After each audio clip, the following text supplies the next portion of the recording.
All right, so it's a shade after 7:30. My name is Keith Ritchie. This is a meeting of the Parking Commission of the town of New Canaan. With me and forming our quorum is Jennifer Donovan and Laura Budd. And I also see that we have Tucker Murphy and Robert Mantella and Sarah Denvins. Perhaps, are you here, Sarah, for appeal? Yes. Okay, well, we'll get to you right away. Hi, Tucker. It's me, Sarah Renberg. Sarah, I remember you. How you doing? I remember you too. Here I am. Your We're both neighbor. in the same color. Exactly. Yeah. Okay, so I'll share my screen for a moment and show the agenda. And let's see if we can find you.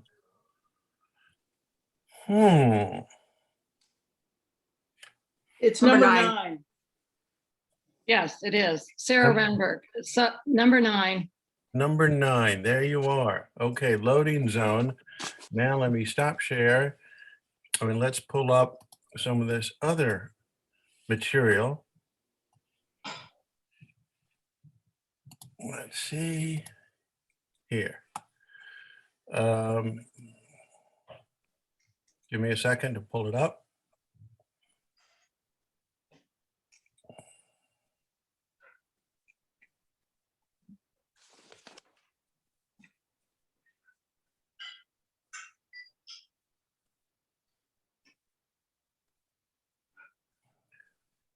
All right, well, it's probably here, but I'm having a problem finding it. So let's go right to it. Sarah, why don't you state, what the ticket was about, and your appeal. I was parked in front of an alleyway, and the alleyway is right in front of near the little antique store. I never noticed in all my 40 years in New Canaan, I never noticed there was another sign in back of that sign that's near the alley. I always thought that the sign that I saw said, "Don't park here because you don't want to block the alley because trucks go in and out of the alley." So that was always my understanding. I have parked there before in the past. I have never gotten a ticket there. So I was really ignorant about there being another sign. When I went to town hall about the ticket, they said there are 2 signs, but I had never seen both of the signs. So I just misunderstood where you were not supposed to park. And that's why I'm here. I parked in the wrong place and I'll never do it again. But I really thought the sign meant don't park in front of the alley because you'll block the trucks from coming in and out of the alley. So that's my story and I'm sticking to it. Stacy, is that whole side of the street on South Avenue by Heather Gaudio down to the, potential spam, down by, down to the antique store, down to that, is that all loading zone or just a portion of it? Okay. You're muted. Who's muted? Stacy is. Oh, I heard her. I'm Right. sorry. Yes, from the edge of Elm Street down to the alleyway is all the loading zone. Okay. Is this the photo of her car? Yes. Yes, Yes, unfortunately, I that's don't me. know why That's me in front of the antique store. I see it. Yeah. Do you Yeah. see the sign next to the tree? It's hard to Yeah. see, Right but there? that's where the sign is, yes. Oh, And there's one on the edge of the corner Back up towards here? South and Elm. Not the greatest photo, Stacy. I know. it looks Well, like they the got the- car is standing upside down. Well, they I got the don't car, the know why license this plate, one is and the sign. lopsided. Yeah. I have spoke to them. It does say be kind. I like that. I Okay, think the other And- one says something else. Yeah. Just be kind. It's my motto. Okay, and let me see if I can find your paperwork here. Which I was There That it gonna- should is. be it. Yep. uh, Do you want me to read it? I can read it. Okay, Not okay. bad. Sometimes If it my were writing isn't so clear. If it were my handwriting, you couldn't read it at all. And so this was at 21st. I'm looking for the time of day. 12:16. All right, there it is, of course. Wasn't midnight. Yeah. Noon. Okay. All right. Stacy, is there anything you want to say about this one? Nope. I'll never park there again. That's all I have to say. I'll never park there again. All right. By the way, welcome, Peter, to the meeting. So, Good evening. Peter, you missed all the fun. Okay, You Yeah, missed you'll- what did I miss? the main attraction. I don't know. it's Sarah Devin's appeal. You'll have to recluse yourself, I think, unless you want her to go through her appeal again. It'll, no, that's all right. You got me. You got me. Okay. Well, what about you, Laura or Jen? Do you have any questions? No, I just had the one about how big that loading zone is. And then the picture showed that there are two signs. So, Yeah. Yeah, so you're parking loading zone just after noon when it's still an active loading zone. 9 to 3. Yeah. Oh, Sarah, well, I don't know how this is gonna work out for you, Sarah. What we do. I did wrong. You got me. I tell you. I'll never park there again. You know, I live across from Irwin Park. I really can walk to town. I don't need a car. That's one way to avoid parking tickets is just. You're go right. to the car. Well, I think it's the first ticket in 40 years that I've gotten in New Canaan. So that's pretty Okay. good. Then That's if you very good. utilize it over 40 years, it's practically Yeah. nothing.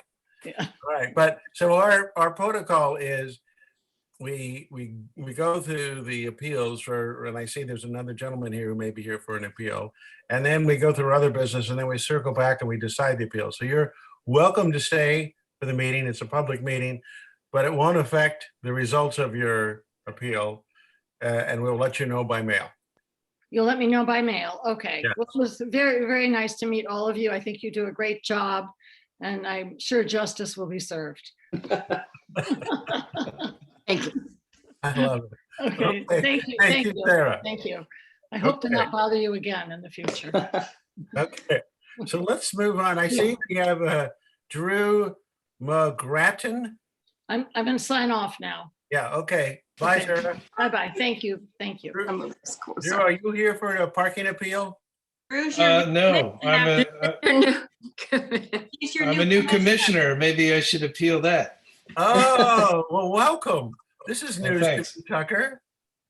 He was appointed, what, a month ago, Drew? Yes, and sworn in last week. I was out of Was- town for a bit. Was this supposed to have come to me in a vision, Tucker? I don't mean, know. I Or don't know. did we eschew the normal sending emails to parking commission members that there's a new parking commission member? I guess. I'm not sure how that normally works. It's not been my responsibility. I thought everything was your responsibility. Thank God that isn't one of them. I guess they didn't tell me in order to get on the commission, I actually have to have a parking violation to gain entry. No, that is not a requirement. But we're Pleased to meet you. too, Drew, and you're looking very static at the moment. Yeah, I hope you don't mind. I'm zoomed out after Oh, 14 months of this, so I'm gonna, you can hear me and I'm listening, but you don't need to see the real thing. That's okay, well, you can see my puppy that I have. Yes. But Keith, maybe this would be a good chance for Drew to tell you why he was interested in the parking commission. Oh, Because, that would be great. And I'll have another bite of my sandwich. okay, Please, Drew. Go ahead. You know, I've been in town about 5 years, and I was a commuter up until the pandemic, and Now I'm not for this foreseeable future, but I'm sensitive to the plight of commuters everywhere in this region. I lived in Darien before that, and Stanford and London and a bunch of other places. So I kind of get the deal, and want to make sure we're making the right decisions as far as capacity and so forth. And so I'm here to learn from you all, most of all. Welcome. Yeah, well, Thanks. glad to have you. I don't know how much we'll teach you, or maybe you'll teach us a few things. The point is, the Board of Selectmen really, aside from Drew having a really impressive CV, the fact that he was a commuter, it was nice to have someone on the commission. Yeah, kind of taking the place of Mr. Herring, Right. That's correct. who was our last. And so, Drew, I gather you're coming from the Democratic Party. I am. Okay, and that's fine. There's no party politics, I hope, on our commission, or if there is, we try to minimize it, because it really doesn't matter what party you want. It matters what you think in terms Because of. we can all get a ticket. Yeah, and we can all learn from each other about, because what you'll find is we've learned we have to take kind of an experimental approach. When we Right. have problems, we try different things, we see if they work, and if they do, then we might either keep it steady or double down. And if they don't work, then we try something else. Sounds good to me. Peter, do you want to add anything to that? No, I'm delighted that we have a second Democrat on the committee. All Okay. right. And such a warm welcome, and I know not to park in a no loading zone from 9 to 3. We're moving right along here. Yeah. Well, so let's get back to our agenda. I would have had you prominently at the first thing. Welcome to the new member, but I wasn't aware of it. So sorry about that. But we have a number of other appeals, but again, they're not here, and we have a lot of serious business to attend to. But let's do the easy minutes. And for this one, only the people who were at the last meeting really can vote. So that kind of takes you off of it. We have to submit our previous minute meetings. And so I move that they be approved. Do I have a second? Okay, I see Laura is seconding. How many in favor? Everyone? Hi. Okay, I'll count that as unanimous. The next thing is Stacy to report on the number of people who have signed up to renew parking permits. I guess that's generally parking permits, and the ongoing status of the experimental free permit program. So for all the paid, for all the paid lots, we are just about everybody who had a permit in the paid lots currently renewed. We still have about 7 available permits for the Park Street lot. For Center and Locust, it's ongoing. I mean, I am signing up people every single day for the free permit program. Currently, we have 224 permits out for Center and 215 out for Locust. Locust seems to be our popular lot. So Well, I have Stacy, how many for Locust again? 215. Okay. I actually signed up 5 people today. And how many for center? Excuse me, How many for center? 224. So Drew, just as a background, this is a new policy that we instituted, or the board in conjunction with Kevin Moynihan, our first selectman. Over the years, I work at the Tuck Chamber of Commerce along with, up until August, Tucker was with me, and now she's at Town Hall. But we really felt, living and working downtown, was that the employee parking was the bottleneck, because they didn't want to pay to park, so they'd be on Elm Street. And post-COVID, we made the decision to offer free parking for anyone who was an employee of a town business in Center, School, and Locust. And the concept is walk a little further and you can park for free. And so Stacy, when did we put those up for quote unquote sale? Was that January 1st. January 1st? Right. And so it's been embraced, and that's a lot of cars that are not in the closer lots, which frees up more spaces on the streets and in the lots for shoppers and diners, et cetera. And then we also have premium business permits for the Park Street lot and the Morse Court lot that people pay extra if they want to be close to. So that's just a little background. Got it. Thank you. Just on the Center Street, so they're getting the permits, but I think I saw either somebody mentioned or in the agenda or the minutes from last time that the center lot still is not being filled, or they're not utilizing those permits. That is correct. For some reason, even though we have 224 permits out, it is only around the 60% capacity. Like I said, Locust seems to be the popular lot that is getting utilized. Center, I can't explain why. It could be just the shift work, but I do see more people applying for Locust. Why is Locust more popular?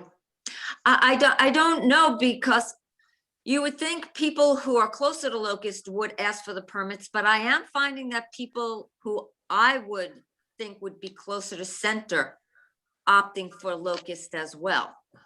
And there's no explanation. I'm just getting the permits, so I'm just getting the applications. I don't have the people to ask, because sometimes I get it through an email, but they're just preferring Locust.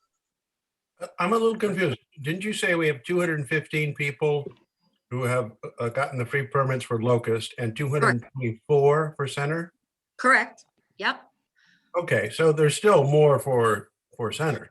There's still more for Center, but what I'm finding is that people that I would just assume would be closer to Center are still opting for a Locust permit, and that I can't explain. And you said you thought the utilization in the Center lot was roughly 60%. Do you have a sense for what the utilization in the Locust lot is? At a busy time, it could be close to 90, a little higher. So I have to kind of watch that lot. Yeah. Okay, this is good information. And you probably said it, but I didn't get it in the notes I'm trying to take here. What did you say about the people who signed up for permits in the Park Street and Morse Court lot? Morse Court, we've maxed out. Park Street, we still have about 7 available after we implemented those extra 20. So Okay. majority of people took those 20. So there's only about 7 left. Okay, so let's go through those numbers. When you say maxed out in Morse Court, what's the 35. number? 35. And when you say we have 7 available in Park, what's the number we authorized? 40. We authorized 55. We have 48. Okay. Okay, excellent. The next thing on our agenda was the status of installing pay by phone. We are up and running as of April 27th. It is being used. I am getting good feedback by people who are using it. I would like to see it pick up a little bit. I think it's still a little bit new, but every day I do see a little bit more in the increase of people using it, because I can view it through my back office system. So that's a good thing. And like I said, the people that I have seen and spoke to are happy that it's been implemented. What Yeah. system are we using, Stacy? I'm sorry, What system? pay by phone, That's the name of the app? correct. And is that the dominant app for the surrounding towns as well? I think some of the surrounding towns have Park Mobile, so it's between pay by phone and Park Mobile. But we have had pay by phone since 2014. That was the app that we started with for the train stations. Keith, if I And- may jump in here for a minute, just on the people using it.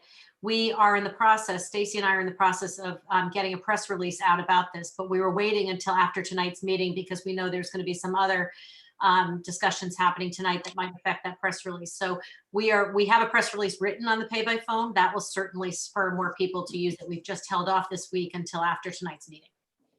Thank you, So how Tucker. many individual users are we seeing on the pay by phone? Oh, Morse Court, I'm seeing since we implemented about 10 per day, but it's getting more. Playhouse, maybe about 5. Park Street is not being utilized as much. There's a handful. It varies from the start, 3, 5, something like that. But I'm hoping once we get the press release out there that people will be aware of it, even though signage is up. And what about the commuter lots? We're We not, have it there. yes, but we're not And enforcing at this We're point. not seeing anyone using the lots at all, are we?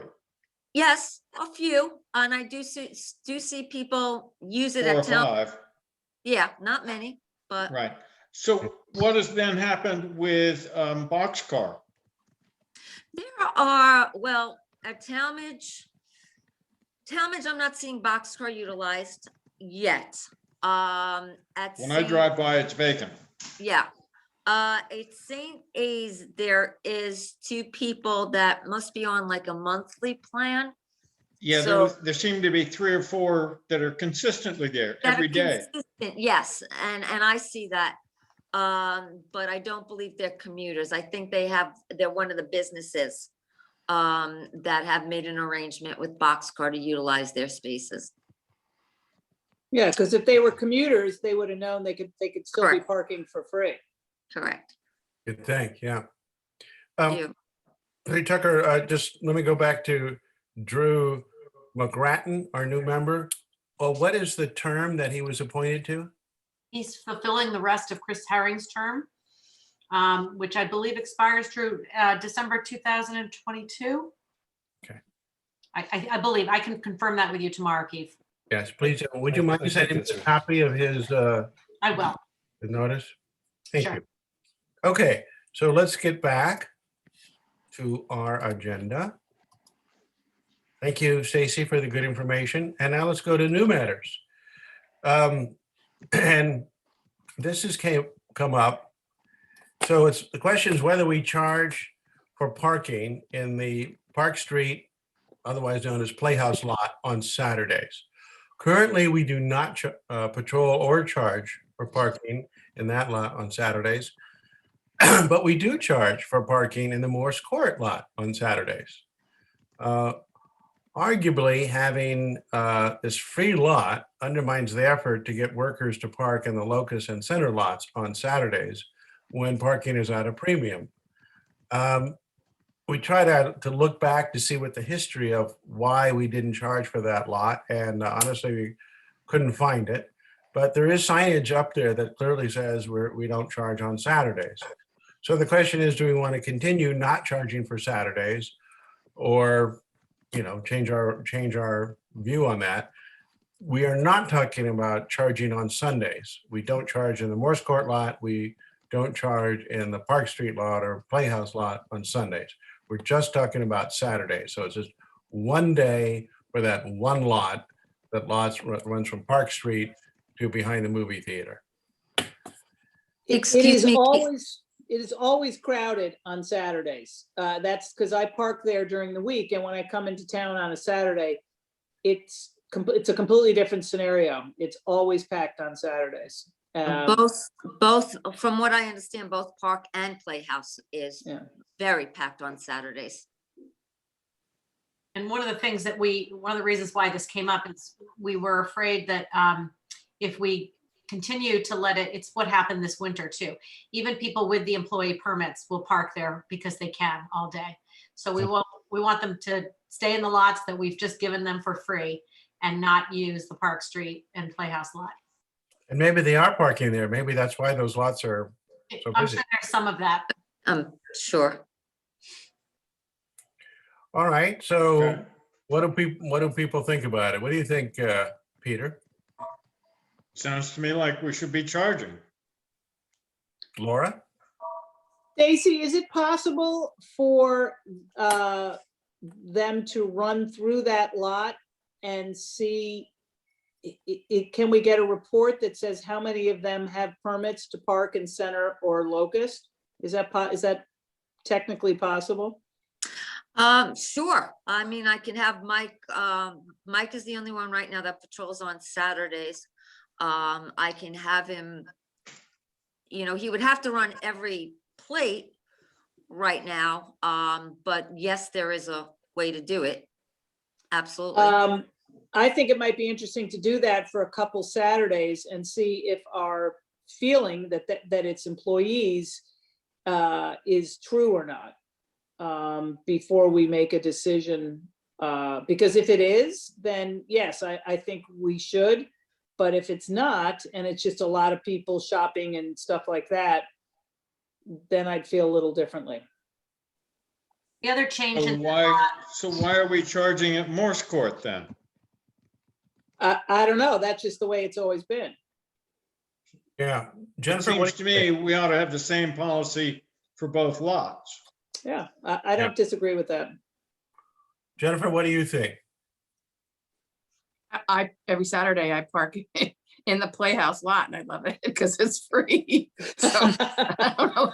And then we go to dinner and it's great. I mean, we love that being free. I mean, it's terrible to say, but it's about revenue. If we need the revenue for Morse Court, then leave it as is. Well, we'll get to revenue, but we have been giving up a lot of revenue, parking revenue, because of COVID.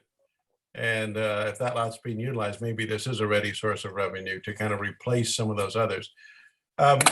Drew, what do you think? Sure. I think we should also be consistent and, look, the state, New York, Connecticut, New Jersey, it's wide open. They're open for business in 2 weeks. And, I think we've got to get back to some sort of normalcy. I don't know what your budget situation is, but I imagine there's a bit of a hole, and this could be a way to start to help fill it. But again, I'm not too passionate one way or the other than consistency, I think is important, because as you can see from these appeals, a lot of people get confused. Different Right. rules, different Yeah. lots. Right. Yeah. That's a great point. We always need to try and keep the rules simple. And if we just say parking's free Sunday and you pay on Saturday for Yeah. all downtown lots, it's a lot easier for everyone to remember. Right. Agreed. So I'm going to make a motion.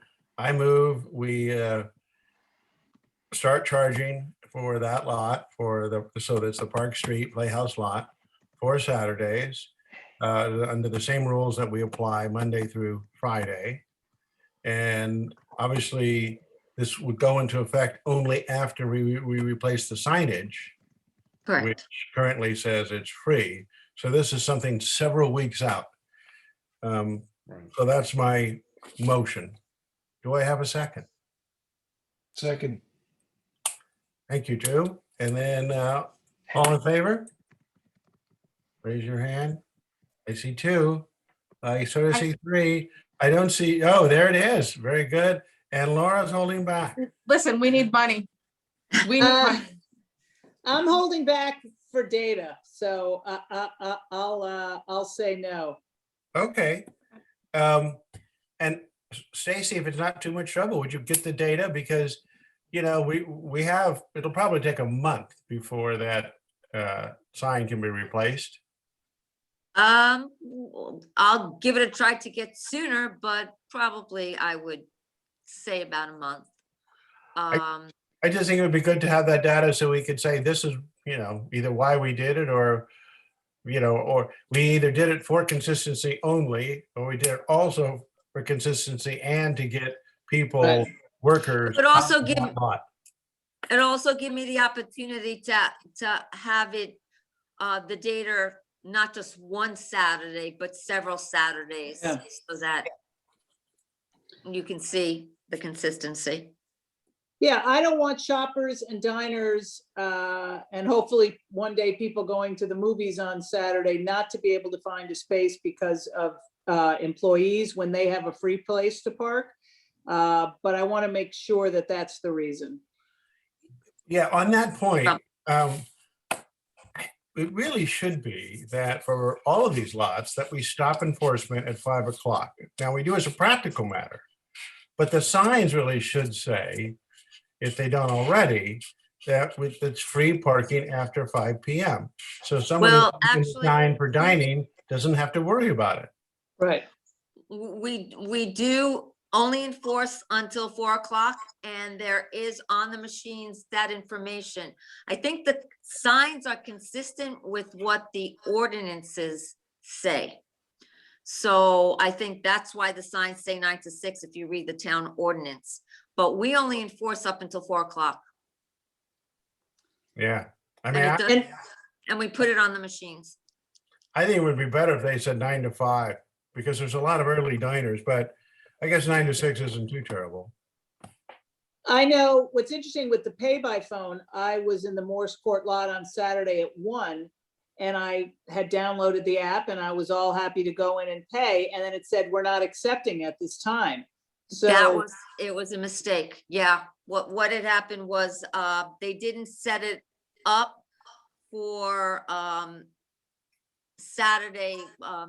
That was my oversight when I put the workbook information through. It's all fixed now, though. okay. Yeah, well, I thought maybe because it was 1 and we stopped working, they stopped patrolling at 1. That's what I assumed it was. No, it wasn't up and running for Saturday. Okay, all right. Well, saved me $3. I'm happy.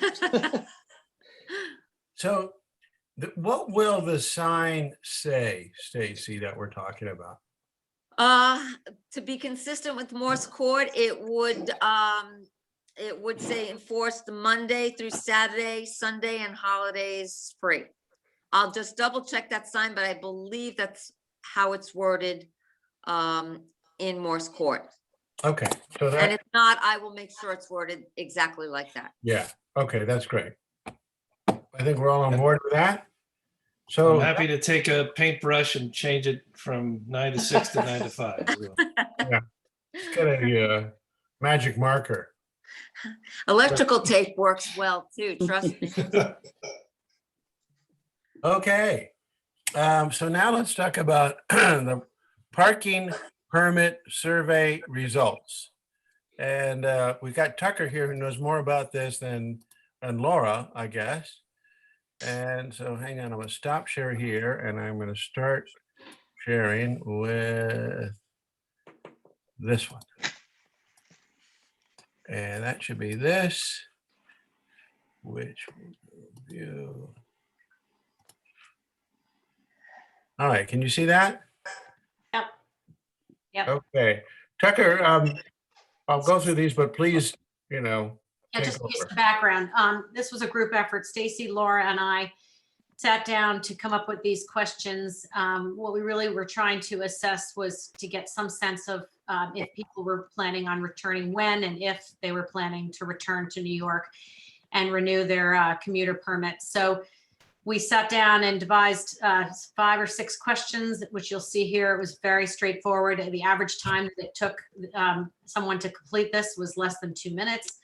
And that was our point. We just wanted to make sure that we asked the right questions, but we also wanted to use it as an opportunity to educate them about things like Boxcar and also the fact that you can stay on a priority list if you decide not to use your permit or renew your permit. So I think, Keith, you can just go through the slides. I mean, you've looked at the data, but that's the background of why we did what we did. We got a great response, by the way. I mean, we had how many? 490. How many did we have? 437 completed, and that was 2 days ago. So It's amazing, really. 1376. Yeah, good comments too. Which we'll get to. Mhm. So here's the first question. Do you plan to renew your annual commuter parking permit starting July 1st, 2021? And you can see they got almost exactly 60% saying yes, a little less than 10% saying no, and about 30% unsure. We'll go back and talk about these, but let's just go through the data right now. Question 2, which lot is your permit 4 currently. And you can see about half of them were in the lumberyard lot, a little more than 40% in the Talmadge Hill lot, and 10% in the Richmond Hill lot. How many days per week do you estimate you will be using your permit? Now, this is an interesting question. So 1 to 3 now becomes the most popular result. 40% of our commuter parking permit holders are saying they're only going to be using them 1 to 3 days a week. 3 to 5 days, which used to be the lion's share, is down like 25%. And then the not sure is like 25%. And then we have a number not planning on renewing, which is less than 10%. And that number, the not planning on renewing, we always lose some people every year. I don't know if this is higher than normal. What would you say to that, Stacy? Well, I wouldn't know percentage, but I can say that usually we drop at least 50 to 55 people a Right. year pre-COVID. Right. So I would say that number is not too surprising. You know, people retire, they move on, you know, their job changes, so they're not working in New York City. To me, what's astonishing, well, that's overstating it, but the switch between 1 to 3 days and 3 to 5 days. New normal. Yeah, the new normal. It's the new, yeah, it's the new COVID one. Question 4, the town is considering a policy that if you choose not to renew your permit on July 1st, you would remain on a priority list and your permit could be reinstated in your assigned lot anytime within the next 2 years. Would you be interested in this option? And definitely yes, 60%. Definitely no. I don't know what's wrong with those people, 5%. I guess they're for sure planning to renew or not renew. And then probably yes, about 25%, and then probably no, 10%. You know, I guess my understanding, Stacey, is this has always been our policy. This has always been a policy, an unwritten policy that we had. It always encouraged people to give up their permits. However, pre-COVID, with that policy, the amount of what we call reinstatements were a handful. If you're talking about 5 a year, that's on the high end. And there was no time period because there wasn't that many reinstatements in any given year. So we never had a problem. But so that policy has always been there, but because of COVID, if too many people don't renew, we have to be careful and only give them a certain time period to renew back, because we will probably start running into the overcapacity if we start moving down on the wait lists, Okay. if we don't give them a time period. That makes sense. Moving on to question 5. Instead of renewing your annual permit, would you consider using the daily reserved pay-as-you-go boxcar parking spaces at St. Aloysius, Walgreens, and Talmadge Hill Station, or the pay daily spots at the downtown and Talmadge Hill train station lots for $4 to $6 a day? And so we have like 33% who say yes, they might be interested, 40% saying no, and not sure, almost 30%. The comments will kind of fill that out a little bit more. Question 6, please share any additional thoughts below. And you know, some of these, we're going to go through them all, but some of these are really good. So it'd be great if more spaces could be booked with your phone. Well, we've just talked about pay by phone, and we already had it where they could pay for their daily parking using the phone app, right? Yes. Yes. So I don't know if you guys have had a chance to read these. Some of them are very good, you know, and most of them are, I don't know what my office is going to be doing. And a lot of New York City, you know, employers are postponing returning to work until September. I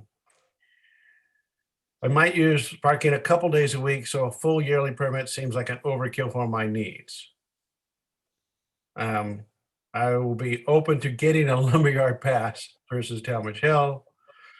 I think we should renew on July 1st to hold our spots. However, I do think there should be a reduced rate for the year.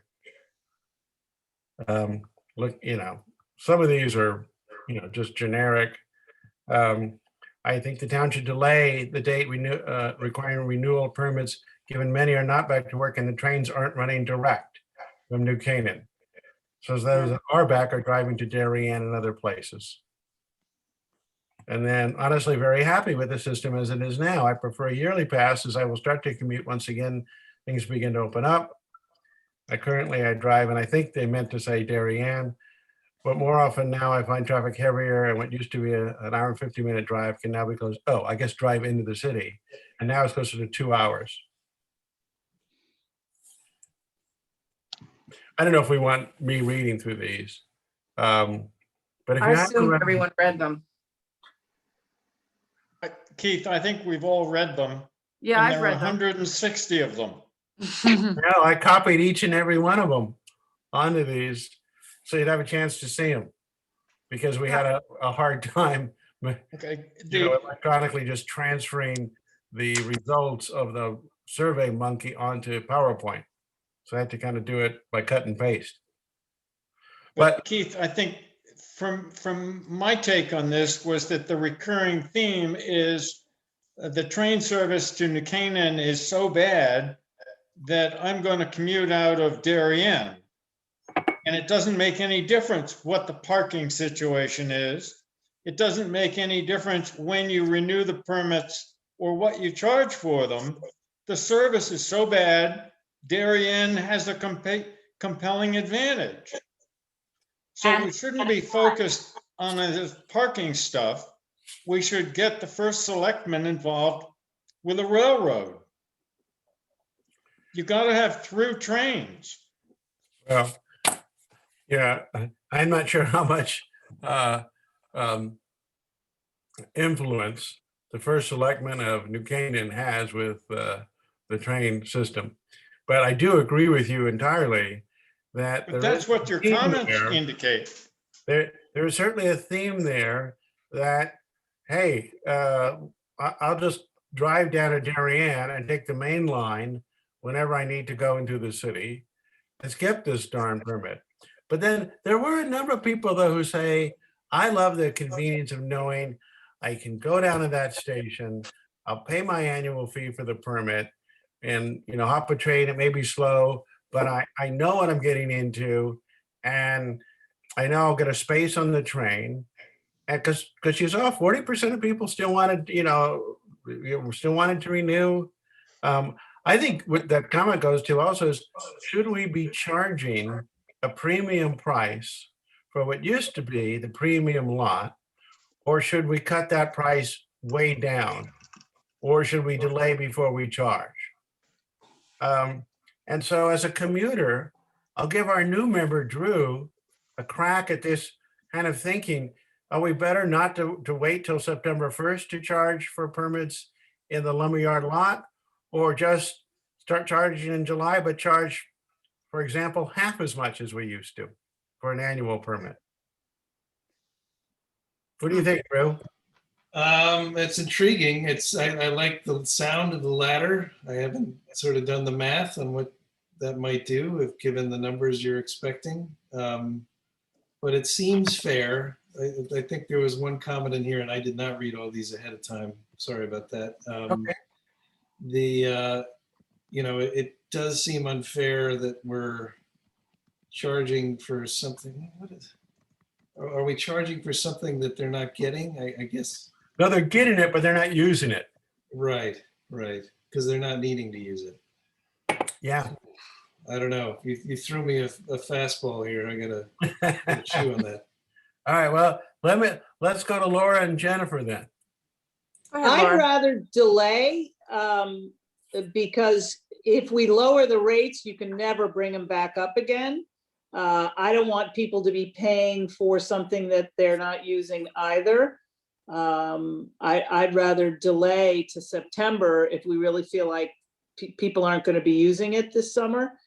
I'm hoping that the train service will pick up once the demand increases. But, you know, that may or may not be true. I don't know what Metro North's thinking is. But right now the service is so bad because no one's using it. So, you know, that's my thought. Jennifer, what do you think?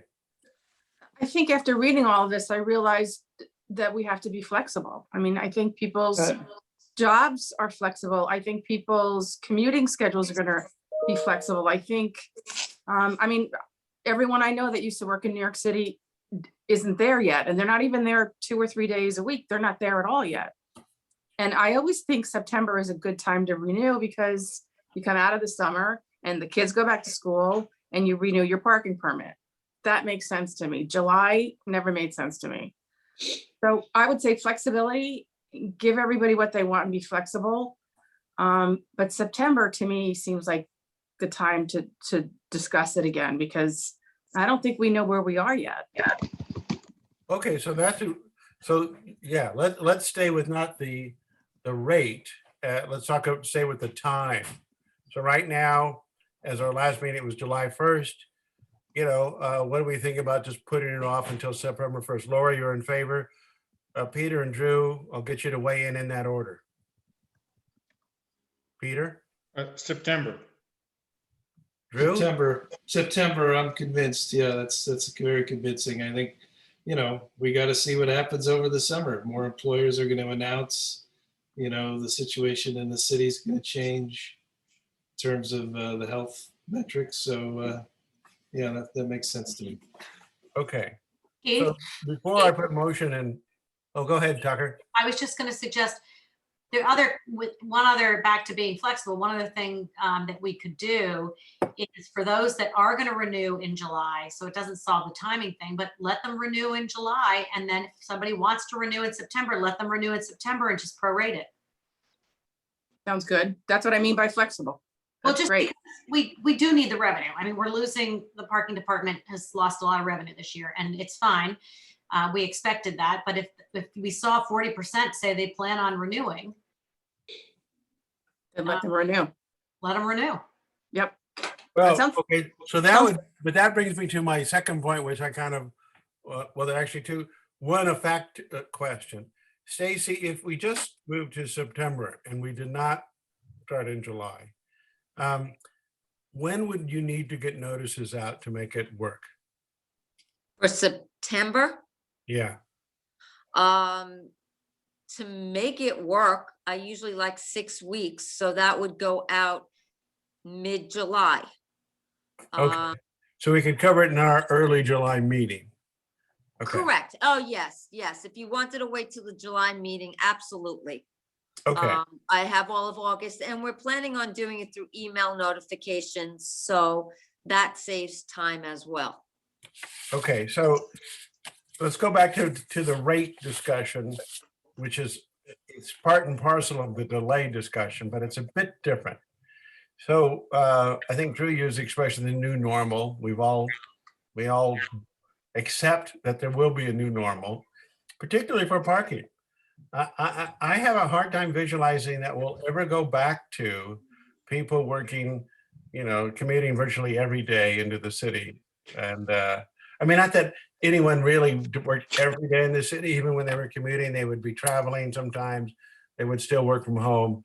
But I just think that movement has gotten incredible momentum due to COVID. I agree. Yes. And so, you know, I'm just wondering, are we really justified charging, you know, as much for our commuter permits?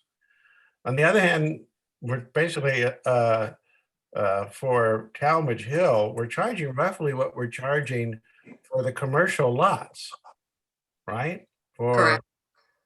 You know, it's not like that one's anymore.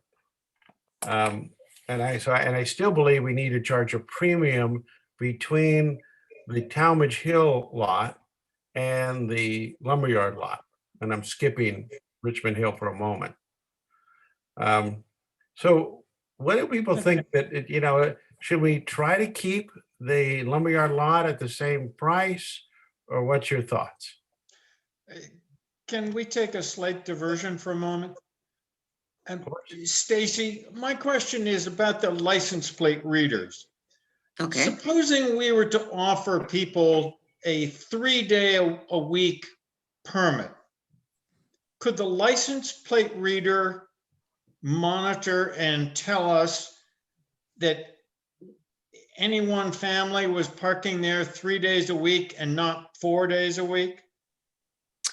I don't know the answer to that. I don't know how you would set something up to give an alert if it's read 4 times in 1 week. So I Right. can't do that without asking the How company. do we find that out? I would have to reach out to one of the technical advisors at the company. Because, I mean, hark back to Jennifer's comment about being flexible.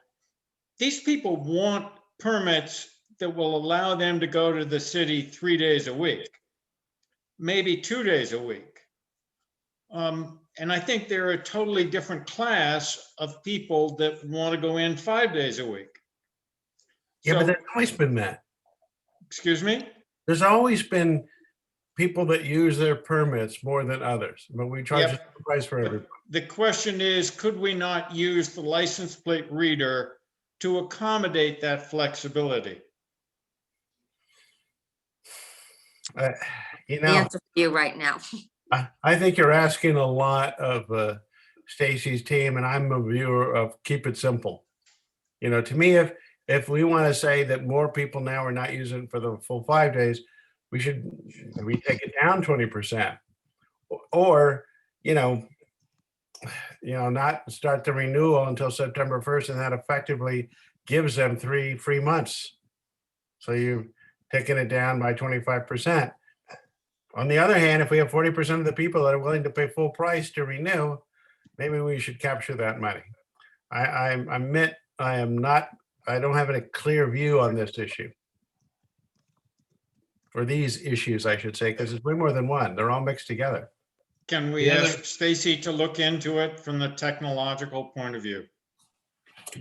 Well, we can, but to me, that's not going to make any, I just don't, But we don't need to make any decisions tonight on this either, Keith. oh, we do. We right now have said, because our last, previous meetings, we voted to have renewals begin July 1st. We have to take a decision tonight, either no decision and then they do renew on July 1st, or we take a decision to delay it until September the 1st. Sorry, I thought the consensus was trending towards September, but I may have misread that. Well, but there was also this current of maybe provide flexibility to have people who want them July 1st. I just don't see that. To me, Yeah, if I may, I think Please in keeping it consistent with your keeping it simple, I think delay till September, keep the price full, see where you are in the fall and how many signups you get.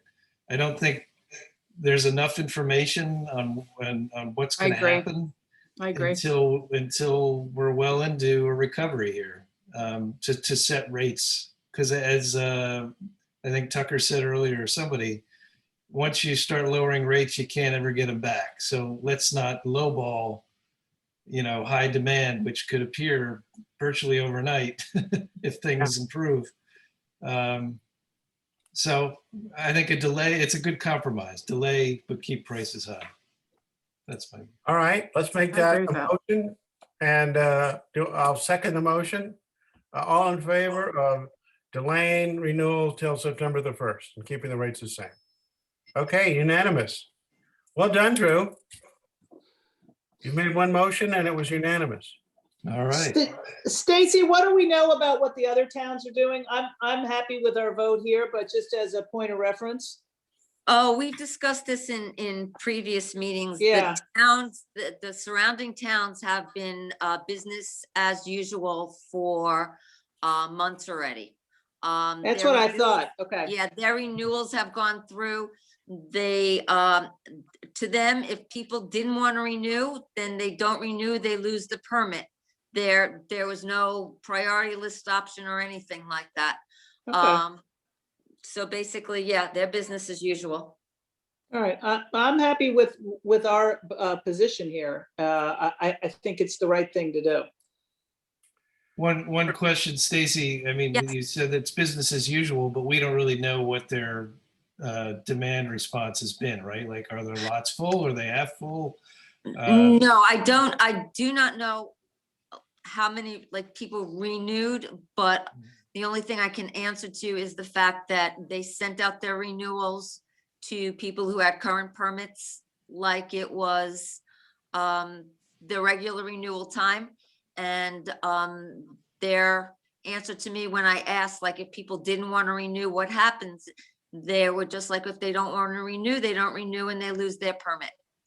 Well, we're a lot nicer here in New Canaan. So I Oh, think but so. let's yeah, keep it that way.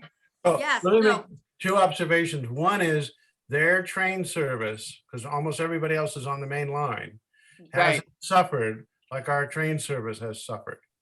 So, right. yeah, that for them, people are taking the train in and it's a fast train. They don't have that to fall in. And then a lot of them don't even own the land. Didn't have to buy the land where their parking is. We spent millions of dollars in New Canaan to buy the lumberyard lot.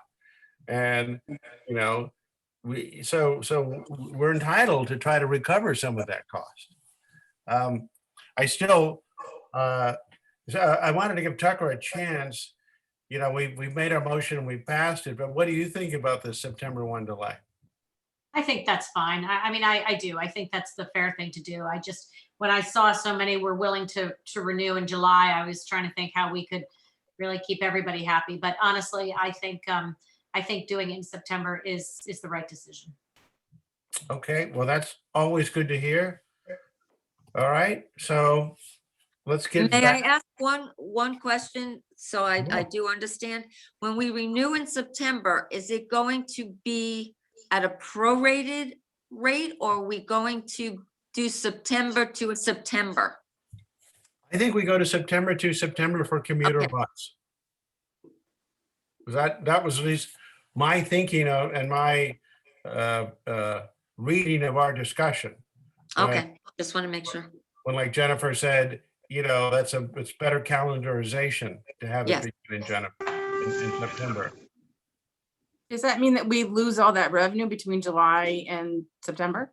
$120,000. Ooh. That was the What math. is this? What is this about the American Rescue Act funds? Will that help the municipality, recoup some of this? Bob, can you answer some of that? Bob's been working on this. When he unmutes. Yeah, we're working on our expenses. And then there'll be the lost revenue. Good. So maybe this will go in that bucket. Yeah, But we did do a calculation, just so to that point. Stacy did put a calculation together for us, and by not renewing in July and moving it to September, it's an additional $120,000. But was that based on like prior years? Because now we only had 40% who were talking about it, wanting to renew. Stacy, you want to explain how you did the math? Yes, I used pre-COVID numbers. That was the only thing that I could do, is get the amount of permits that were out in each lot pre-COVID, the last time we Right. renewed. Okay, so that's it might why only they be just backed 40% of 120. Right. That's exactly right. So maybe 50 If we're grand. lucky. Yeah, and I think also people may not be willing to use mass transportation like they used to either. So that may affect how many people are going to renew their parking permits.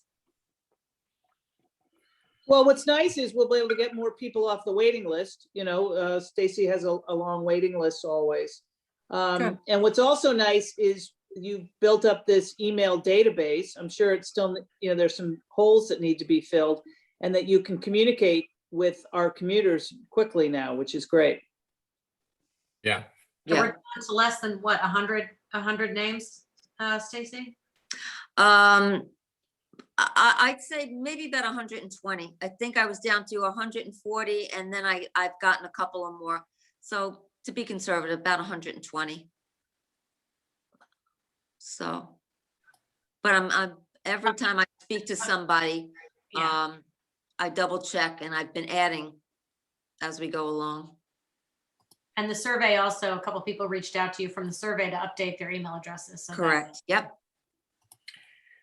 So there was one point left, which we sort of discussed in the beginning about the policy, about if they choose not to renew, but they could remain on the priority list. And it was kind of like asking, do we want to formalize this? The 2 year, the 2 year limit, I think was what we were talking about. Yeah, and I'm wondering, do we gain something by formalizing this policy? Or are we better leaving it informal? Thoughts? Stacy, what do you think?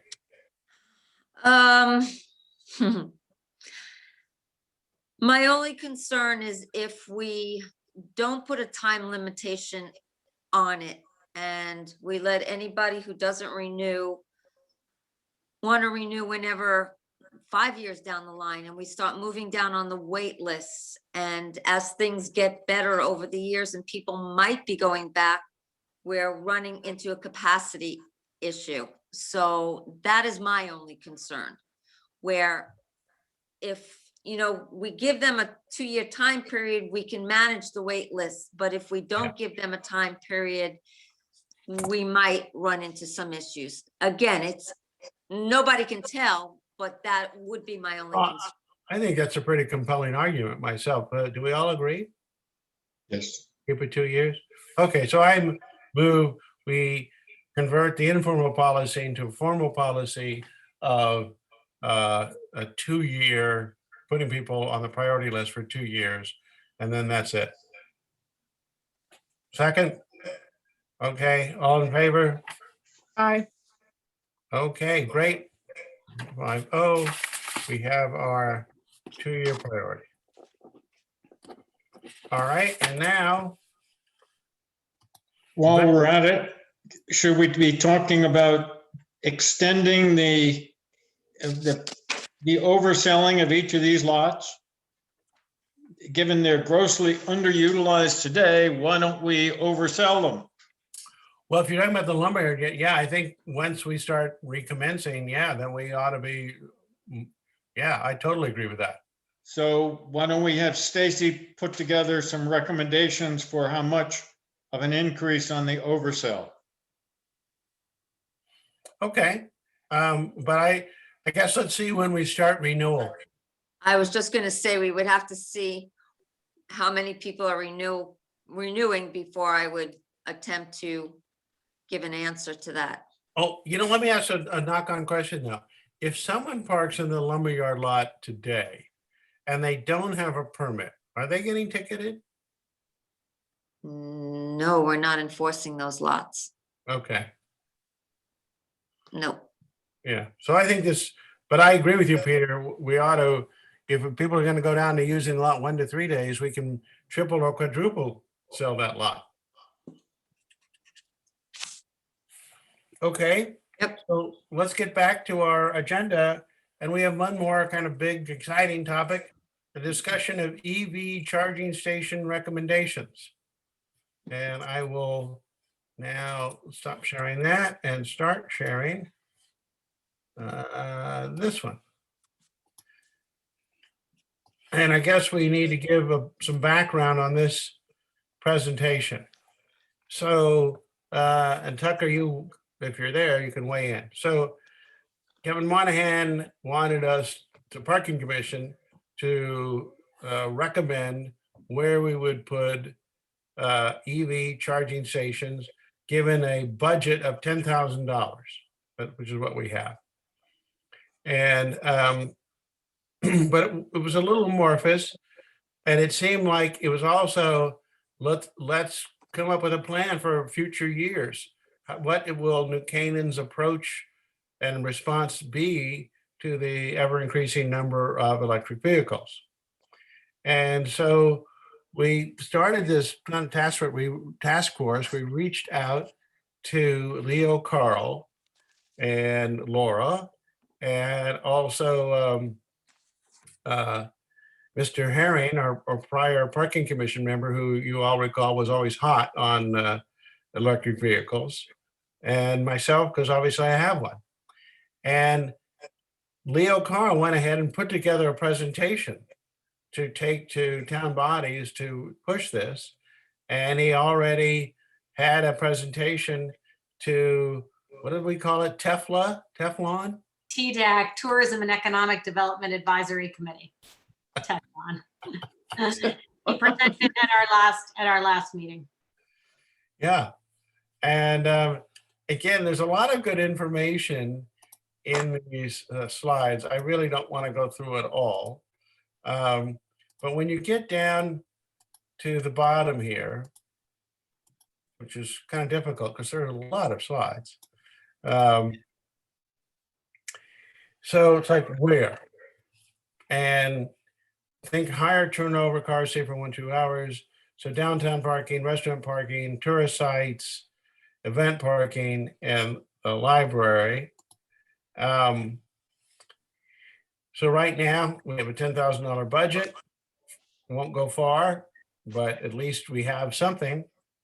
And we're talking about a multifaceted approach, potential zoning regulation changes, potential building code changes, incorporation into all municipal projects. And we can go into more detail if anyone wants to, and tie into solar panel installations. And so, and by the way, Leo also is looking at private sponsorship. Yeah. So these are not our recommendations. We haven't made any recommendations. Don't worry. We haven't made any. But this would be like potential ones. And the number one here, so right now in the Morse Court, as you all may know, there are 2 parking spaces which are designated electric vehicle parking spaces. But there is only a single charger there. And it's been a source of frustration to every electric vehicle owner that you pull into that lot, you see there's an empty spot, you pull in and you think you can charge your electric car, and you can't because there's another electric car parked in the other spot and he's got the only charger. So in my mind, the first thing we ought to do is rectify that. And by the way, this is the cheapest thing to do, is to add a charger where there already is a charger. Now the number he has here is 2,500. I've gone back and asked Leo where he got this number. I'm sorry about the phone call. Probably spam. We'll see what it says. Okay, RT. God, who knows what that is? So when I talked to Tiger Man, he said it would cost $5,000 to upgrade Morse Court. And Leo's numbers came from like, what he thought was like a generic sort of thing. But let's face it, everything costs more in New Canaan. So my thought at least would be the first thing we should do is upgrade Morse Court. And then the other very likely spot is somewhere on the outback, either front or back, either where it backs up to Town Hall or Sword, and that's really the best spot. That's what's portrayed here in this picture. And in fact, I'll move to a slideshow so you can see that little, oh, well, actually, I don't know if you can see it. Is it, just out of curiosity, zoom wise, is that picture now blocked out by our faces? No, I can see it. Oh, I can Oh, it's see it. fine. Okay, interesting. Yeah, so, and that's a likely spot because you get the power from the building that's right there. And you can post the chargers against this wall. So again, I think these prices are way low. Tiger Man thought that it'd be $10,000 to put in a single charger. Now, maybe you get lower if you put in like 2 or 3 here, but I don't think it would ever get down to 2,000. And then there's like the center lot where you have already a box there. And so, again, who's saying 10,000, 4,000 here, I think it'd be more like 10,000. But anyhow, so these are some of the likely spots. And we have been asked as a commission to come up with recommendations of what would be our priority list in terms of where we would put electric vehicle chargers? I have a question. Please. If you own an electric car, don't you charge your car at your own house? You do, and that's a good point. But just let me say, if I can go back up here to this absolutely magnificent chart, which I have to confess I was. the Yeah, I author of. read that. I get it. You want a place in the public area, but like what percentage of Uh, times do you actually go into town and look for a plug-in? Every As time. like every time you go into Every town, you're like, time. I'm I gonna charge plug-" my car at home, but every time I go into town, I want to plug in. And every time I go anywhere, Jen, I want to plug in. Okay, I have this, it's kind of a joke, but it's the reality. If you have an electric car, the ABCs of having one is always be charging. okay, You're always thinking about where you're going to get your next charge. It's not like a gasoline car because you conceivably could get caught out and run out of charge in somebody's neighborhood. right. And so every trip you make, you're thinking about, do I have enough charge to go there and come back home? Do I have a charge to go there? And then what if my kids call me and say they want me to pick them up at the airport or take them to Bridgeport or whatever? And so every time you can be charging, you want to take advantage. Okay, so where are you most likely to go when you're in town? Are you most likely to Morse go Court. Morse Court and then Center Lot, probably Town Hall? You see, I think Morse Court is so far ahead of every other location because it's Me the too. one lot you see when you drive into New Canaan, whether you're coming up south or Maine or however you come in, you see Morse Court, you see the signs that are already up. No one sees the Park Street lot Right, until you've lived in New Canaan or really any other lot. So I think it's hands down the best. And that's my thought. I'm happy to have anybody else make their own views felt.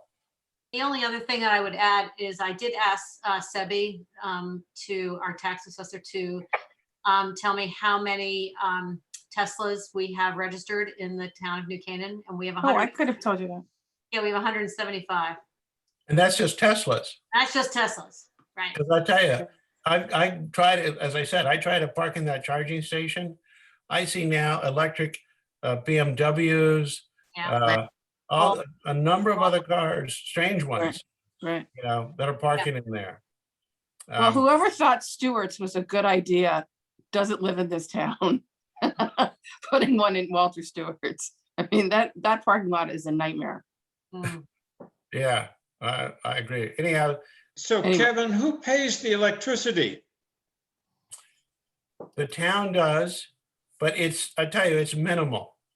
It gets lost in the rounding. It's so small. Well, conceptually, why should the town be paying for my gasoline? To attract EV, to attract people to, again, that's why they went to TDAC. So what we want to do is put these charging stations in locations that are not attractive to residents like you, who are simply cheap, but rather we want to put them in high visibility locations that would be noticeable to folks coming from Darien and Westport. That would be true. But I mean, we also everyone loves a cheapskate like myself, and that I'm classic New England. in that regard. Cheap and anxiety ridden. That's not a good combo. Right. By the way, another thing we might want to mention is, so the building code, just so you know what that was talking about, and I'll stop sharing this thing. So the building code idea is, and there's anecdotal evidence of this. So when Carpus built his mammoth structure allowed by the P&Z on Park Street, which of course I'm not trying to opine upon, he was going to put in 1 or 2 charging stations in that parking lot, underground parking, and he got a load of demand, and he's having to put in like 10 charging stations in that parking lot. So that, and I guess most of you don't have electric cars, but that is the way the world is going. You know, it's hard for you to see, even though they're saying it. GM's talking about phasing out gasoline cars. No, they're doing it. Ford's doing the same. Every car manufacturer Yep. in the world is going to follow suit. So, and then, you know, Biden's plan to kick in R&D and conversion money, it's coming. I mean, the next car in 2 years I will not buy another fossil car at Yeah. all. So, I tell you, once you have an electric vehicle, you never go back. right. So Except, is Carl Chevrolet putting in charging stations? They have one or two now. Right. They use that all they- the time. Yeah, that are used all the time. Leo has done a ton of research, and there's even programs that, you know, GM is now going to, when you buy your new electric vehicle, they'll set you up with a electrician that'll, you know, get your charging station at home. And he's also talking to some of these manufacturers about putting in units in different lots in town. So there's a lot of different ways to skin the cat, but we're just hoping to get some of the money that's set aside for this used. It just, from a tourism perspective, I think it just makes us look a little more user friendly, and that's kind of been my idea behind it. Well, we look kind of pathetic now because these other towns have got them. Have got more charging stations. I was in Ridgefield the other day. I have like 3 behind their town hall, right off of their main drag. Westport's got a ton of them. You know, we are lagging behind. Big time. Agreed.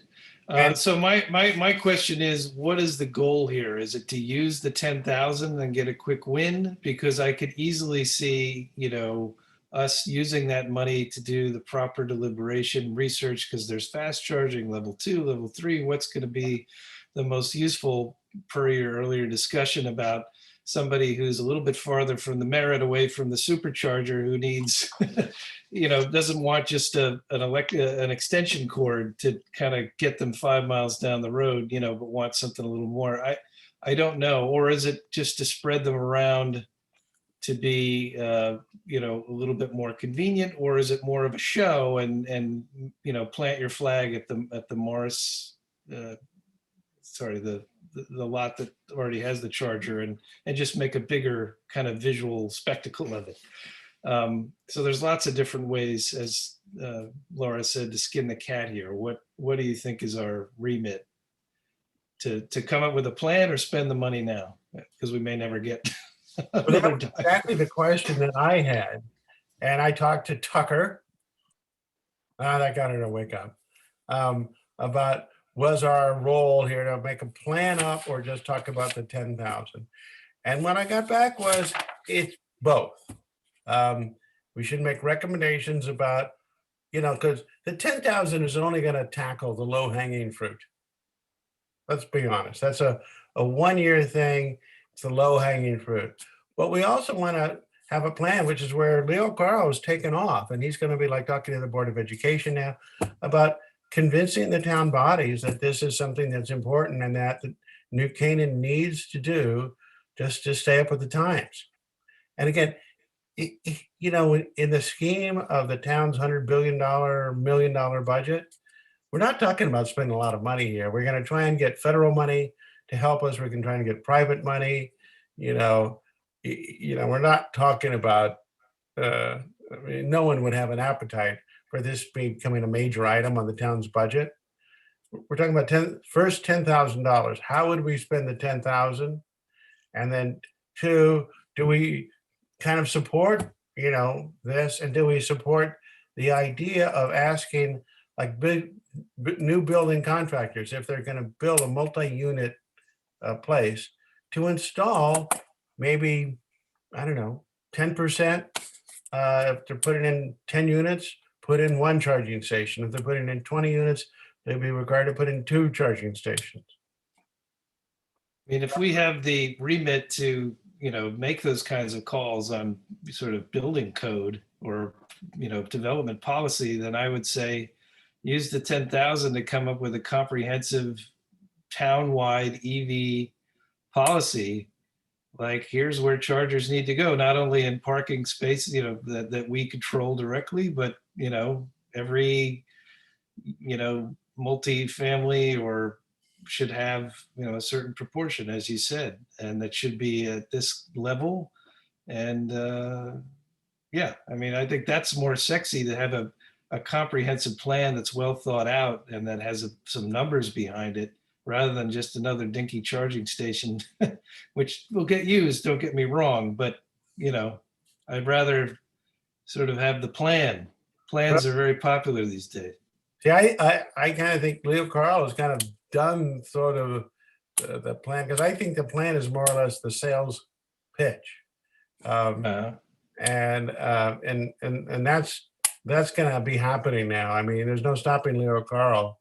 And, I think I'm a bricks and mortars guy. I think we need to say, what are we gonna do with this $10,000? I don't want to spend a penny on a plan when I have Leo Carl, and there are millions of these things available online.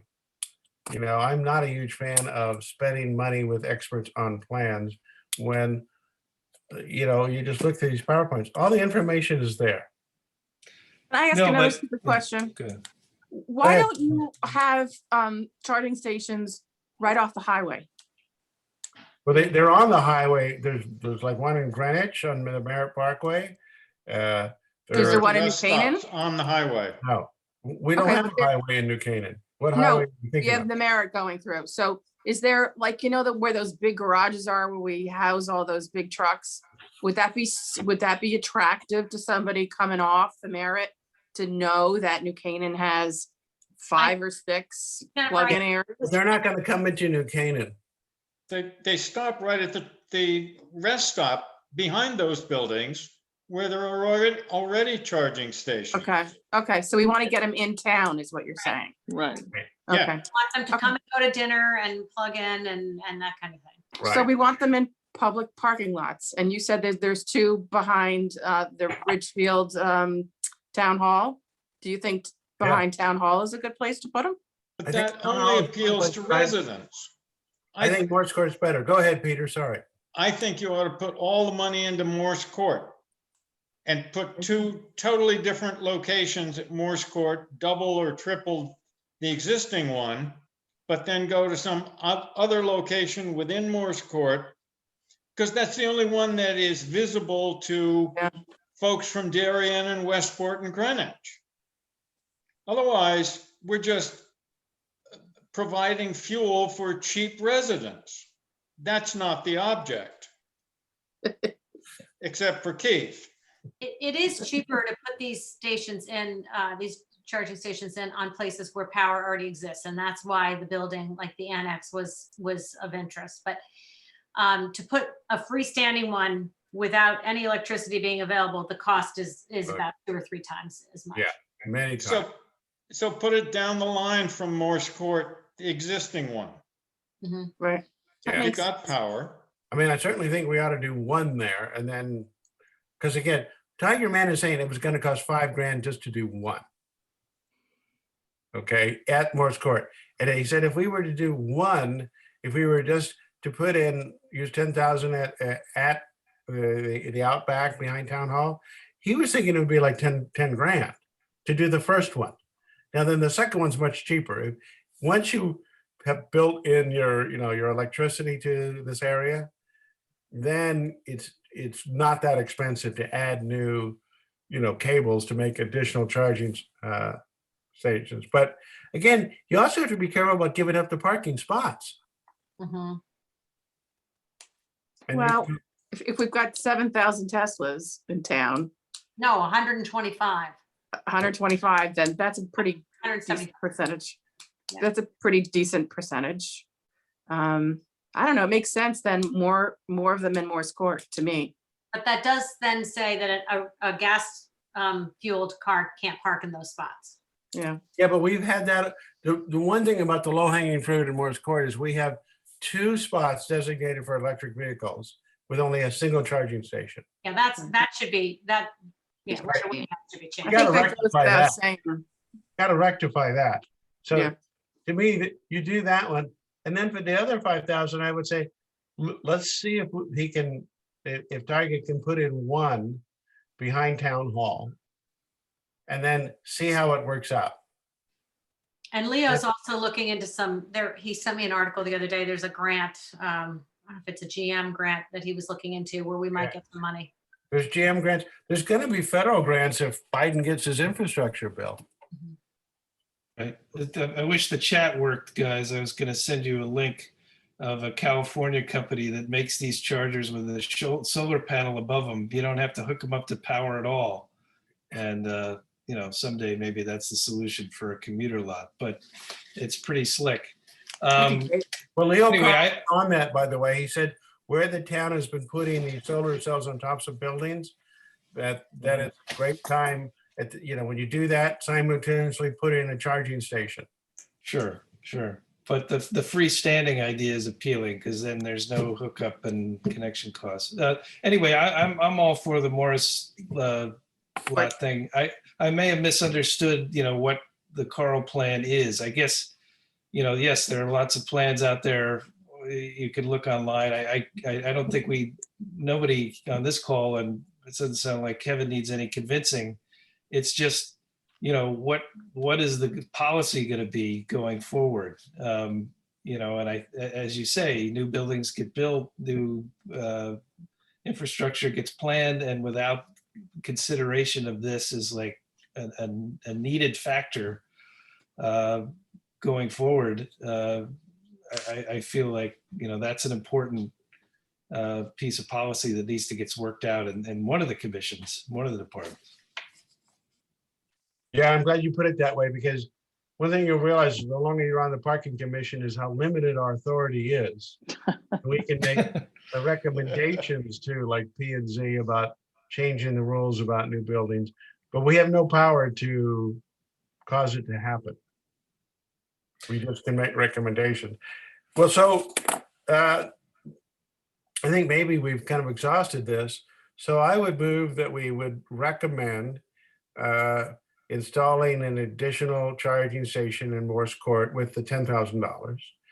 And then seeing if they can install one or more at the Outback, you know, backing up to Town Hall. And that we would recommend changes to the building code to have some metric, which the building authorities can decide about putting in charging stations, you know, as a ratio to the number of units for multi-unit developments. Do I have a second? Second. All in favor? Okay. I see Aye. 4. Peter, I can't tell, and Drew. All right. So just a tack on, and we don't have to discuss this tonight, but, you know, down the line, if future ducats become available, you know, there is an opportunity, given our limited purview and power, to use our commuter lots to drive this thing forward. Because with all those Tesla drivers, they're going to be parked all day while they go commute. They're going to love that. Well, then you really get to this economic question. Do you really want to be paying for someone's gasoline? I mean, if they're parking in a commuter lot and they're parking there all day, is that really the government's, you know, should we? No. We don't have to pay the electricity. We should just provide the infrastructure and then charge point or a subscription or something else. We That's could put up good. a capital expense of $10,000 Right. I think that's so that they can get a free charge. right. So for the I commuter don't think lot, so. we do something like EV Go or something where Yeah. they pay to put in the charging station and they worry about recovering the cost. And they charge. Yeah. Right. We're just providing the space. That's all. Yeah. I think Capitalism. good ad. Okay, so we still have a lot more to go through tonight. So We let's, do. yeah, sorry. So Yeah, the let's- appeals. agenda here. And it may look like we're done, but remember, we have all of these appeals up here. Now, Stacy did a good job and sent us pictures of these appeals and the reviews of these appeals. And Drew, I don't know, did you see those? I did, the only ones that I was kind of, I think all of them guilty as charged, except the few that, said there were, faded paint or. Me too. I agree with that. I couldn't really tell the pictures, to be honest. That was too fuzzy for me, but. Okay, So if somebody's kind of analyzed the photos and there is a claim to be made that the markings weren't very clear, then I'm in favor of foregoing it, but otherwise, no. Okay, and that's, just so you know, our practice pretty much has been that if someone doesn't appear their ticket, we will uphold it unless there's a pretty darn good reason not to. And we'll look over the ones which are, how shall I say, Questionable. questionable. Well done. Sure. And Sounds so, but the first one we really ought to cover is Sarah Renberg's, who parked in the loading zone on South Street. It's a well-marked loading zone. The picture showed her clearly parked in the loading zone. Her argument basically was that she did it, but she would never do it again. Sorry, Sarah. Yeah, and so she was kind of Guilty. basically throwing herself on the mercy of the court. And to me, it's not much of an argument. So let's cover that one up. All in favor of upholding that ticket, please raise their hand. I don't think I can vote. Oh, yeah, you weren't there. Okay, so I wasn't Jen, I there. didn't see your hand. Is your hand up? Okay, and okay, good. So that's 4-0, and we get a recruit. Okay. Goes on and on. I was gonna go see that lady's parking lot spot that she said she had a faded letter or number, and I never got there. Did anyone check to see whether there's faded numbers? Which one was, There's one appeal who said not only was there a faded number and she couldn't tell what number it was, but she asked someone if she had to pay and the person said no. So to me, the only reason why she could get away with that is if she couldn't read the number. So are the numbers clearly painted on Morse Court? they not? aren't, but they No, they're were. not. They are now. Ah. They've been redone, but I'm trying to find that one. Let me see if I can find it. I haven't. Let me pull up. Yeah, Yes. I know. you have. You want Let to me share your screen? Who said they might have it? That was me, Keith. I am on just a laptop that I'm not doing the the Zoom with, but let me see how bad the number look. Hang Oh, on. is this one Monag Han? No, this think is it's this is a Sandy different Noble. one. But Yeah, I that's think Sandy Noble. So, So, yeah, here she is. It's handwritten. She's from Darien. correct. Hang on for just a second. So her ticket was on March 10th. When were the numbers repainted? Oh, just Is that handwritten note? This About one? 2 weeks. Yes, it's this Yeah. one, Keith. All right. I think it's, That to me was That one? compelling, because if it's That our one? fault, it's our fault. is it this But, one? but I will tell Yes. you that if the numbers were difficult to read, we would not ticket unless it was, could be made out from the other side. I will tell you that. So let me just take a look at the picture. I'm Okay. pulling it up now. Yeah, she's saying very faded and illegible. And I don't know how old she is, but I don't know if that matters. And she's from out of town. And she's a Darien. Darien besides. I mean, they don't park over there. By the way, there was, Bear with me, excuse me. Sorry, takes a little bit to get into here. here was another one, is that the street markings are faded. Is that the fire? It isn't. Look at Yeah. the pic- Look at Fire the picture. zone. That one I sent you guys the pictures, so take a look Yeah, at that picture. that's- That yellow X is very clear. Yep, I agree. Okay, Just let me see if I can- Mrs. Noble's the only one. Okay. Yeah, Hang on, I'm almost Picture. there. Ah, gosh. Is that the picture? That's the one. Oh, that's the Millport. Oh, forget it. Look at Yeah, that. that's the fire zone. The Yeah, X. he's over the big yellow lines. No There's sympathy question there. about that. And then, Okay, I will, what was this one about? Whose is that? That's the woman, or they parked across from Starbucks and it's a loading zone. I can't read the signs myself, but Uh, anywhere near I- Loading Starbucks. zone? That's a Houlihan and Lawrence on Elm Street. Yeah, for my. It's right at the opinion, corner. for Sandy Noble, oh, I'm sorry. Go ahead. yeah, sorry, I can go back to that. For my opinion, for Right. Sandy Noble, looking at the picture, I would give her this one. It was a little difficult to read. Yeah. Okay. Good. Yeah, I would. I'm sorry I didn't look at that ahead of time. I just put these together. I usually try to grab everything. But yeah, this one I would rule in her favor. Okay. Well, I think everything else is pretty self-explanatory. well, now I only saw 4 photos. Were there more? No, basically, the remainder of them were unpaid spaces, and there wasn't a question of them. They didn't pay for their spaces for one reason or another. Okay.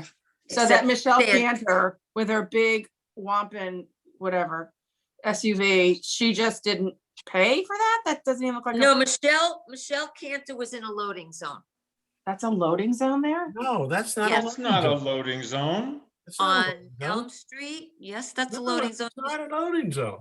It's Yes, the it- corner of Elm and Park. That is not a loading. No, zone. no, okay. It is the corner of, it is right in front of Brotherhood and Higley. Okay, Yeah. right. Houlihan And that Lawrence. is a loading zone from 7 to 10. No, Oh. it's not. Well, let's look at the signs, people. See Stacy, the can we? sign? I believe Stacy. Do you see? Sorry, I believe Stacy. We would not be giving out loading zone tickets if it wasn't a loading zone. So do you see the sign before the car? On that pole, that's the start of the loading zone. 7 to 10, underneath it, 2-hour parking from 10 to 6. My rule of thumb is that if you live in town, anything near the Starbucks is questionable. You're at your own. And I risk. know we're not supposed to be bringing up But I have previous. never been aware, and I'm on the parking commission, that there's a loading zone on Elm Street in front of Brotherhood and Higley. Keith, it's been there for several years. Now you know. I am not aware of that at all. Well, yep. Well, Peter, were you aware of that? No, and I'm looking at a blown up version of the picture, and I don't see any loading sign. Okay, so you Look see at the, that. On pole- the street, I see nothing. See the red signs, right? yeah, the red and that, white. that's correct, Drew. Yeah, The but red, that's just on the curb because you have the drive in the other way. I'm sorry. Doesn't say loading zone. It says loading zone from that sign on the pole, and it goes to the end of the street by Park Street. I know you can't see it. These are the best pictures that we can take to associate it, to get everything in the picture. That's the best we can do, but it is a loading.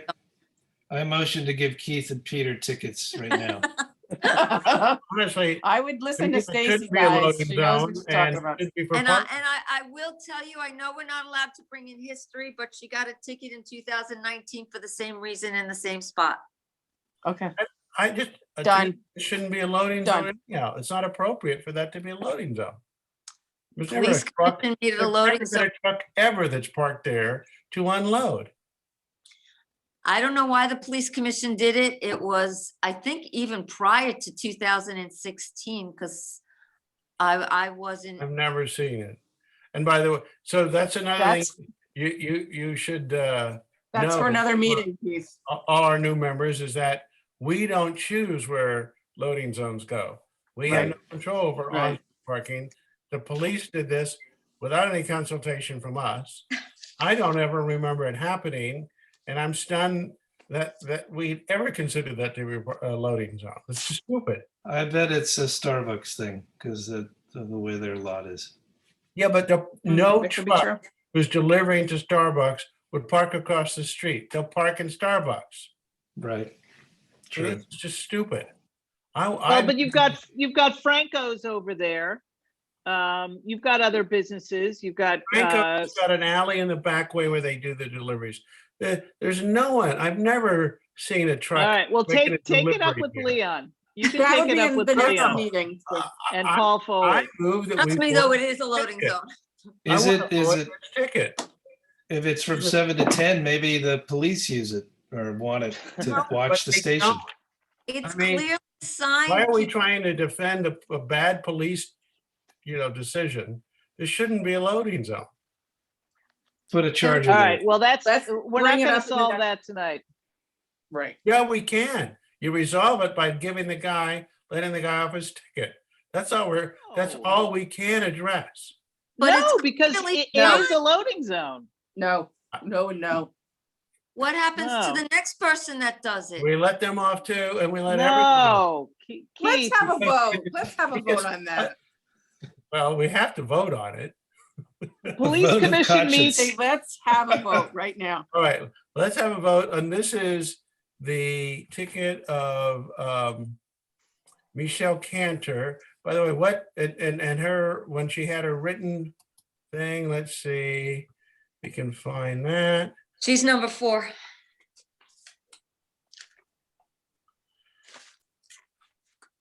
Number here it 4. is. Yes. Across from Story. I should, I didn't notice the sign. I'm used to parking down to our window. I was just making a quick errand to Earth Garden, which opened at 10 a.m. With more dealing in the future, da. And what time let's see when her ticket is here? 9:52. So this loading zone ends at 10 a.m. Correct. But you got a ticket at 9:52. And there was no delivery truck there. So why are we enforcing this ticket? Why was this ticket given out? Why She's would guilty. we enforce this ticket? Why would you then uphold Sarah's? There was no delivery truck there either. Yeah, Keith, this is a slippery slope. If you want to, the police commission meets on May 19th. If you want to go to them and tell them they should rescind this Look, you loading zone, we don't can do talk that, about but Laura, we have to address this ticket. Do I we understand. uphold it or do we void it? we Okay, uphold, I vote we uphold it. So do I. well, let's do this properly. All in favor of holding this hideous ticket, of holding this ticket, raise your hand. Okay, I see Jen, Peter, okay, everybody else but me, and I'm certainly avoid this terrible, stupid ticket for who is this? What was the name of the person here? Cantor. Cancer. Yeah. Michelle Cancer. It's bad luck. You know what I mean? If she had come 8 minutes later, or, I mean, You got to change the rules first, and then you can stop. The Ticketing rule people. never should have been done. But We- you got to change it We didn't, first. we didn't recommend it. The police commission did it without any of our recommendation. Let's take the 5,000 and put a charger there and all. There is you forgiven. go. Yeah. Okay, so there was that ticket. There was the one that we agreed, or we were talking about the painting. That's Which- Sandy Noble, number 8. Right. where did the person number 7 park on the grass? That was on Millport, Okay, by the Millport houses, okay. and behind a sign that's on the sidewalk that says no parking. No parking on the grass. Got it. So I'm still trying to find that one, the Noble. Oh, this is Noble. Number 8. Okay. So Noble, all in favor of upholding the Noble ticket? Or you want to? No. We decided to overturn that, I No, think. we haven't voted Yeah. on it at all. Okay. Okay, right. so all in favor Okay. of upholding this ticket? None, all in favor of voiding the ticket? Okay, Peter, Well, we haven't discussed it. this is the one we discussed. Oh, I And thought we it's an did. item about the bad paint job and that you can hardly read the, Oh, well. I would uphold it. okay, well, so, Well, all they in favor- repainted the numbers since, so they must have been bad. No, none of the parking lots are properly striped and numbered. They are now numbered. Yes, they are, all of them. well, let's back up. Well, How many when- were in When favor I of have upholding- been there, none of them are properly numbered. And you have to go and look down 2 spaces are to the now. left or 3 spaces to the right and then count back. They were just They were numbered. fixed. Okay, can we go back to the vote? I think I voted to void, Laura voted to void. Jen, I didn't see your vote. To void, I think we should let her go. Yeah, let her go. okay, 3 to void. How about you, Drew? Let's void on that one, yes. Okay, 4 to 1 void. Okay. Okay, are there any other tickets here worthy of discussion?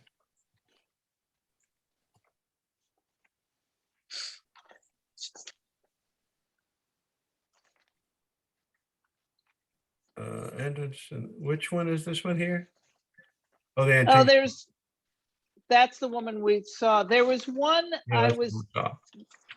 there was one I was looking at.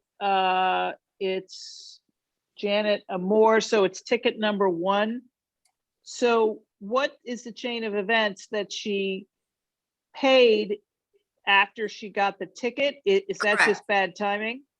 No, she was ticketed at 1306, which is 106, and then she paid for the space at 113, which was 7 minutes after she was ticketed. So Did she pay for it because she got the ticket? Or I- was she sitting in her car making a phone call and just hadn't made it to the machine yet? I Yeah. don't know, because she didn't put that in her appeal. All I can tell you is that she was ticketed at 1306 and she paid at 1313. Usually if somebody is walking towards the machine or at the machine at the same time and the machine doesn't update our enforcement app, you'll see a difference of about a minute. And usually they spell it out in their appeal. I was at the machine paying and then I received a ticket. She doesn't spell out anything. So all I can go by is the facts that I have in front is when she was ticketed and when the payment was made. 7 minutes is a big difference. Yeah. Yeah, because if she had been in the car, like if she is finishing would've a been call, seen. she Yeah. would have seen and would have been able to say, I just pulled in. Right, or they would have seen it as they were putting the ticket on the car that somebody was sitting in the car. Right, okay.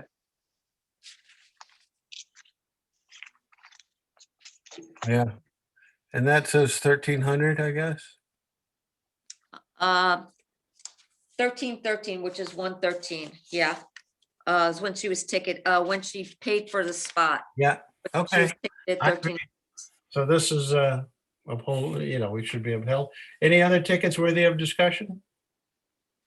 If not, I move that we uphold all the remaining tickets. And 5-0. So all in favor of holding every other ticket, raise your hand. Aye. Aye, okay. Aye. Okay, then let us stop sharing here and get back to our agenda. Hang on.